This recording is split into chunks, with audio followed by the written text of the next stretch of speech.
Je suis Jean Azarel, invité cette année au festival Voix vive de Sète.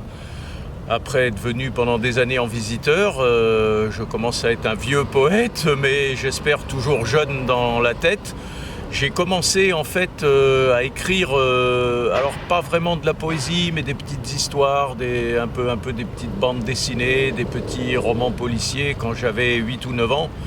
Mais je suis né d'une famille d'artistes et mon père était journaliste, écrivain, poète, donc je pense que voilà, c'est la filiation qui m'a poussé un petit peu vers la poésie. Et puis j'ai toujours écrit tout au long de ma vie, mais sans penser à me faire publier. Et en fait, mon premier recueil de poésie est déjà maintenant un peu ancien, mais j'avais déjà passé 40 ans, puisque j'ai publié mon premier recueil en 1997. Ça s'appelait « Trois trous dans la fièvre ». Et puis il y a eu une période après de silence un peu, et je suis vraiment revenu à la poésie il y a maintenant une grosse quinzaine d'années. Et depuis, j'ai publié à peu près une quinzaine d'ouvrages. Mais j'écris de la poésie, mais pas que de la poésie. J'écris aussi des nouvelles, des récits. J'ai fait une biographie sur une actrice. Parce que ce que je ressens en tant qu'individu fait que j'ai besoin de m'exprimer par différents moyens. Alors il y a toujours quand même dans ce que j'écris une forme de poésie, y compris dans la prose. Mais j'éprouve le besoin d'écrire le quotidien en fait. Je crois que tous les poètes, même si on est des fois un peu dans notre bulle, on essaie d'interpréter le quotidien pour donner à le partager aux autres qui n'ont peut-être pas, comme nous avons la chance de le faire, les mots pour le dire et l'entendre, puisque je fais maintenant de la poésie sonore depuis quelques années, et notamment depuis 5 ans avec un musicien qui m'accompagne et compose sur un certain nombre de mes textes, pas tous, mais un certain nombre. Voilà, donc je fais des choses vraiment très très diverses. Ça va de ce que je vais lire ce matin à 7, qui est plutôt de la poésie, j'ai tendance à dire en tenue de combat, mais les armes, ce sont bien sûr les mots, c'est parce qu'il y a des injustices qui me révoltent régulièrement dans la vie de tous les jours. Et puis je fais des choses beaucoup plus soft qui ne sont pas du tout du domaine de la performance. Par exemple, le dernier recueil que j'ai publié, que j'ai présenté ici au festival, s'appelle Passe-Montagne. Et il raconte toutes mes déambulations, mes marches en montagne, notamment sur le mont Lozère, donc dans l'arrière-pays occitan. J'ai été marqué par la lecture de tout un tas de poètes. Alors moi, je suis un enfant de ce qu'on appelle en France l'après-mai 68, qui était une période de grand bouillonnement créatif et culturel. Donc tous les poètes de la Beat Generation, donc Jack Kerouac, Bob Kaufman, Allen Ginsberg, m'ont également inspiré. Alors évidemment, il y a les grands classiques, Arthur Rimbaud, Rainer Maria Rilke, j'aime beaucoup Rainer Maria Rilke. Et puis parmi les contemporains, Alain Gégou, qui malheureusement a disparu et qui était pour moi un véritable frère de lettres. J'aime beaucoup Perrine Lequerec, parmi les poètes contemporaines actuelles, qui je trouve a une langue superbe. Voilà, il y a dans un autre genre, qui est plus de la prose, mais qui est quand même très poétique, Luc Dietrich, que j'aime beaucoup, qui était un ami de Lanza del Vasto notamment, pour mes principales aspirations. Voilà, je suis assez éclectique aussi, je pense que c'est bien de l'être, j'essaie de lire le plus possible les autres.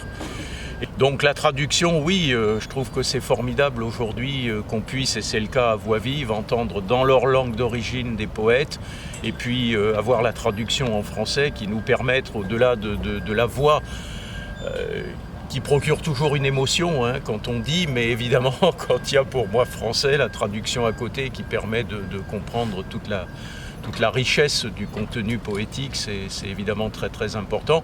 Je fais moi-même de temps en temps, mais très modestement, quelques traductions, alors plutôt de l'anglais vers le français, parce que je maîtrise pas trop mal la langue anglaise, mais c'est vraiment très modeste pour ce qui me concerne. Comment j'écris mes poèmes? Alors ça, moi je suis un écrivain plutôt laborieux, je mets beaucoup de temps. Beaucoup de temps. J'ai rarement sur moi le petit carnet où, alors je sais qu'il y en a beaucoup, ils notent des choses, etc. Moi je crois que j'essaie d'abord d'écouter, de voir, de sentir les choses, et puis ça vient plutôt dans un deuxième temps. Quand je me pose, j'écris rarement sur le coup, sur le moment. Et puis après, j'attache une importance vraiment très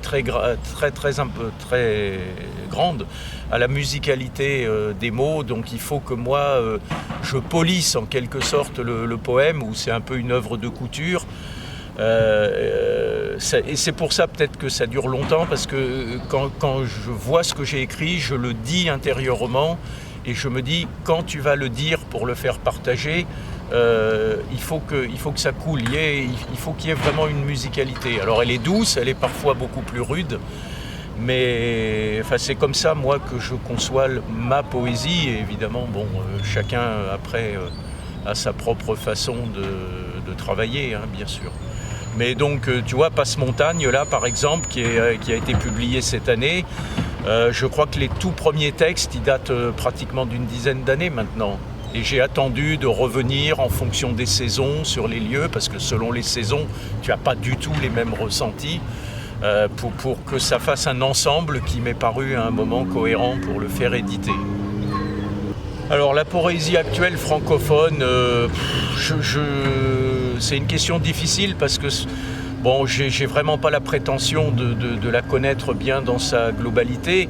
Moi je suis, comme je te l'ai dit un peu au début, un poète un peu âgé maintenant.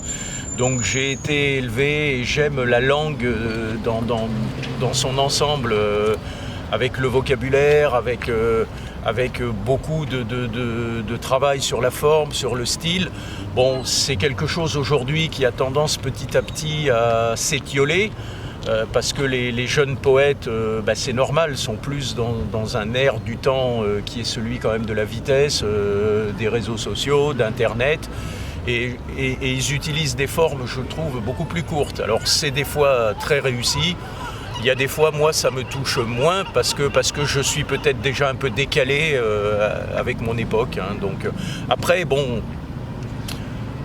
quand il y a du contenu, quand ça parle, quand ça te prend aux tripes, il n'y a pas de problème, quelle que soit la forme, quoi. Et il y a des choses donc remarquables, bien sûr, parmi les jeunes poètes, et on en a besoin. Je crois qu'il y avait aussi une question sur est-ce que le monde et les gens ont besoin de la poésie? Oui, je pense que dans un monde qui s'est quand même accéléré, qui est quand même plus dur, qui est violent, la poésie doit donner une respiration pour essayer de faire entendre une voix qui peut être révoltée, mais qui doit aussi apporter une forme d'apaisement, sans nier tout ce qui peut se passer et qui nous révolte. Est-ce que la poésie est un besoin pour les autres? Alors c'est un besoin pour les autres. À voir comment est traitée la poésie, y compris ici, dans cette ville où je sais que c'est un peu compliqué cette année. Alors on a des conditions évidemment particulières, mais c'est un peu compliqué en termes d'organisation.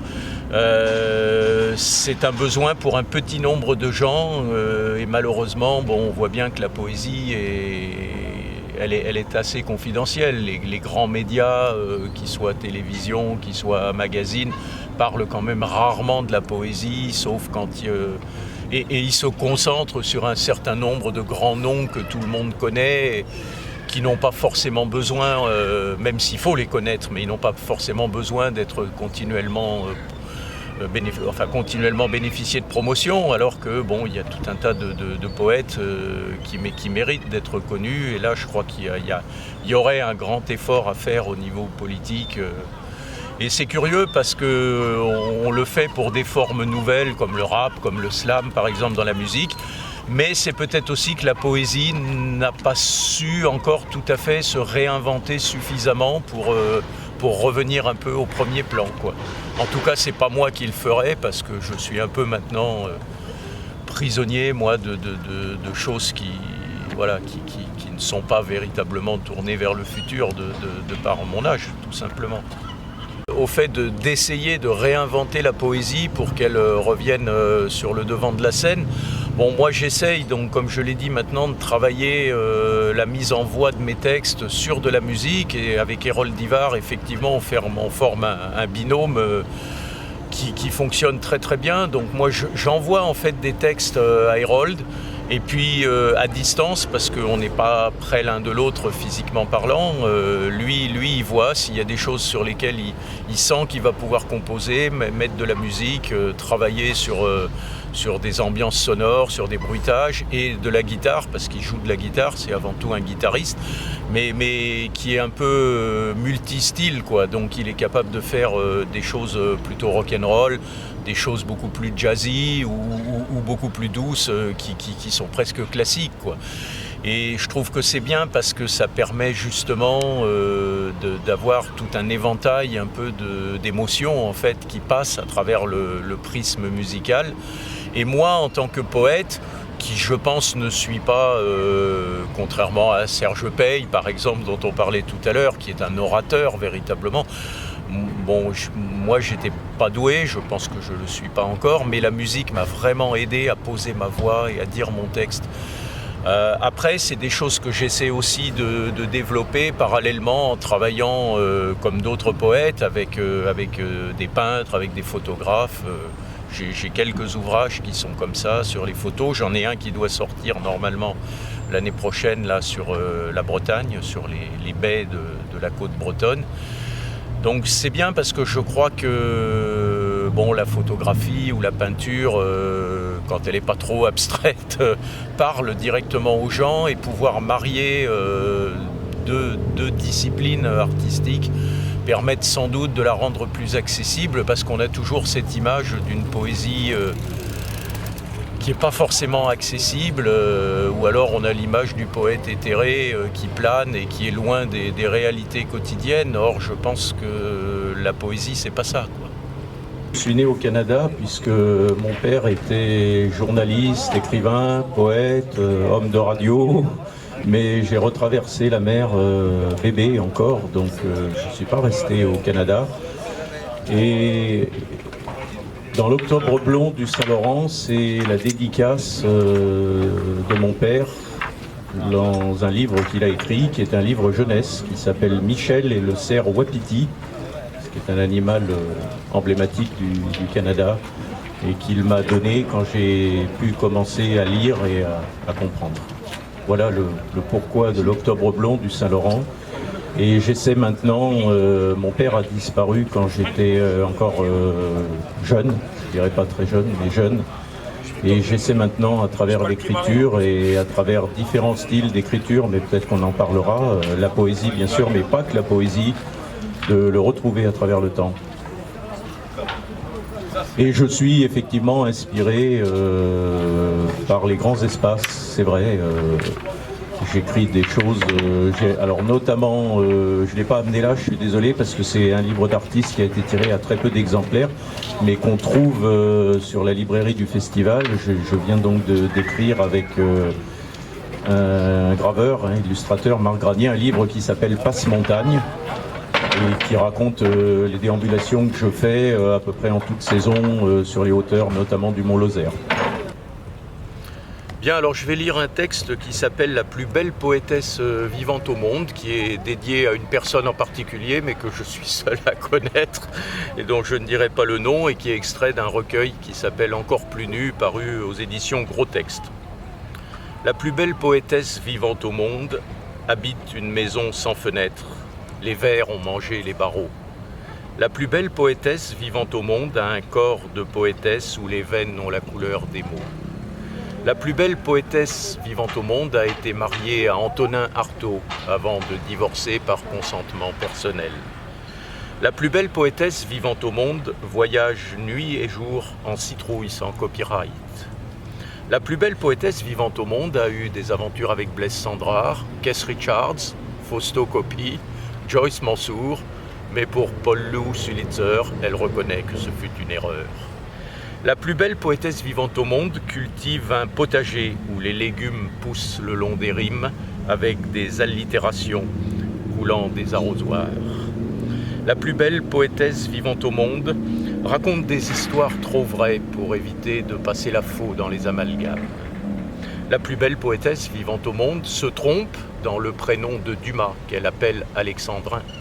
La plus belle poétesse vivant au monde ressemble à la plus belle fille du monde. Elle ne peut donner que ce qu'elle a. Parfois ce sont ses larmes qu'on prend quand même pour les boire avec elle à petites gorgées de tendresse.